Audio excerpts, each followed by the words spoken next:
नीति वचन 2। हे मेरे पुत्र, यदि तू मेरे वचन ग्रहण करे और मेरी आज्ञाओं को अपने हृदय में रख छोड़े और बुद्धि की बात ध्यान से सुने और समझ की बात मन लगाकर सोचे और प्रवीणता और समझ के लिए अति यत्न से पुकारे और उसको चांदी के समान ढूंढे और गुप्त धन के समान उसकी खोज में लगा रहे, तो तू यहोवा के भय को समझेगा और परमेश्वर का ज्ञान तुझे प्राप्त होगा।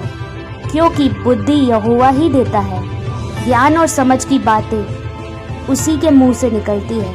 वह सीधे लोगों के लिए खरी बुद्धि रख छोड़ता है, जो खराई से चलते हैं उनके लिए वह ढाल ठहरता है। वह न्याय के पथों को की देखभाल करता और अपने भक्तों के मार्ग की रक्षा करता है। तब तू धर्म और न्याय और निष्पक्षता को अर्थात सब भली भली चाल को समझ सकेगा। क्योंकि बुद्धि तो तेरे हृदय में प्रवेश करेगी और ज्ञान तुझे सुख देने वाला लगेगा।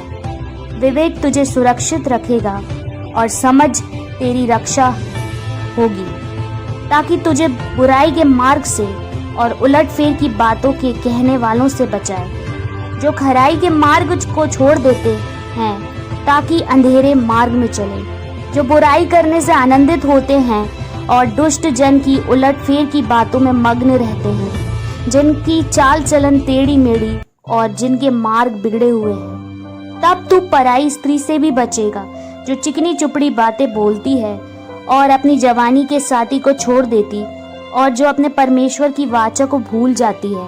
उसका घर मृत्यु की ढलान पर है और उसकी डगरें मरे हुओं के बीच पहुंचाती है। जो उसके पास जाते हैं उनमें से कोई भी लौट कर नहीं आता और ना वे जीवन का मार्ग पाते हैं। तू भले मनुष्यों के मार्ग में चल और धर्मियों के पथ को पकड़े रहे, क्योंकि धर्मी लोग देश में बसे रहेंगे और खरे लोग ही उसमें बने रहेंगे।